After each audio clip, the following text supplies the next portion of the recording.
Cade Cunningham and the Detroit Pistons are in a very great situation. You see, they have Cade Cunningham, a guy that last season averaged 17.4 points, 5.6 assists, and 5.5 rebounds per game. He also shot 41% from the field and 31.4% from 3. I know that some people would say that his numbers should be better, but what you have to realize is that this is a young NBA team. A lot of guys didn't really have that much playing time together, so with a little bit of time and a few more moves, this team will be, I would say, in the playoff range in the next year or so. It's easy to believe in this team because they have the 5th overall pick in this year's NBA draft. They just traded away Jerami Grant to the Portland Trail Blazers, and they ended up getting 3 future second round picks, a 2025 first round pick via Milwaukee, and a $21 million trade exception. They also have $43 to $55 million in cap space in this year's free agency, depending on if they keep some team option players on the roster. Also, according to CBS Sports via SB Nation, it's reported that the Phoenix Suns are apparently ready to move on from restricted free agent Deandre Ayton, as he continues to demand the maximum possible salary, which is $30.5 million next year and $130 million plus over the next 4 years after that.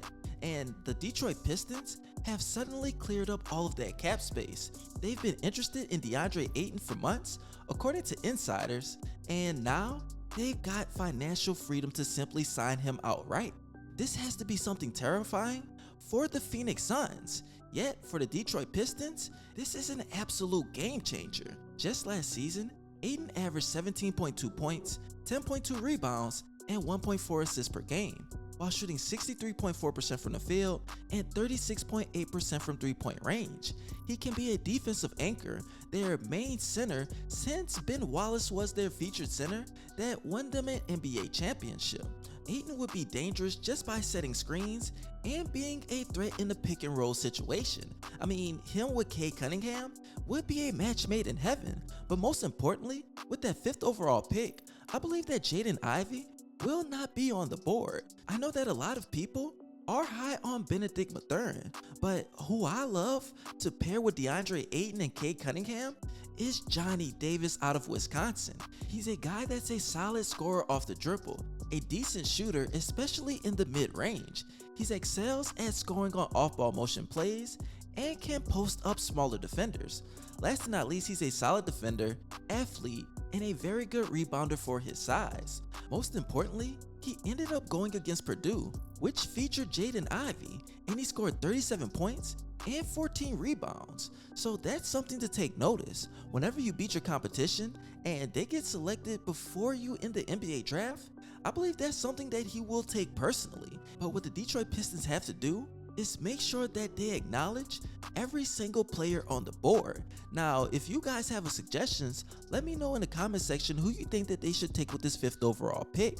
But moving on, Ayton is that guy for the Detroit Pistons, and hopefully they just let him walk. The Phoenix Suns have no use for him, and they should have traded him before the deadline. They wanted to make a championship run, and it just didn't happen. The Pistons already have some more young talent in Saddiq Bey and Isaiah Stewart, so I'm pretty sure Ayton would take Stewart's spot and he would come off the bench. The last thing that I do want to point out is that Kelly Olynyk is somebody that can be traded in a draft day trade.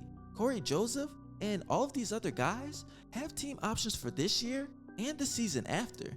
DeAndre Jordan's contract, well, dead money, will be gone after this season upcoming. So the Detroit Pistons will have a lot of work to do for the next 2 years and ultimately end up in a power position. Now, I do have 2 more questions, you guys, but first, make sure you follow me on both of my Instagram pages. Once I reach 1,100 followers, I will be giving away an NBA jersey of your choice, and make sure you follow my other ScottyIce channels. I'll be putting the link in the description below, and it's something that you don't want to miss. Now, the questions that I have for today is 1, who do you think that the Detroit Pistons should sign after signing DeAndre Ayton?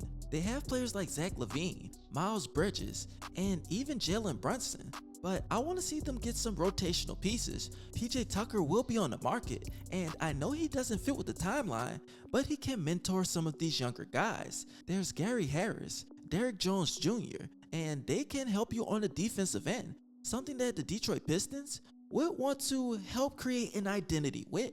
Now, the second question that I have for today is do you think that the Detroit Pistons will be able to make the playoffs at least in the next 2 seasons?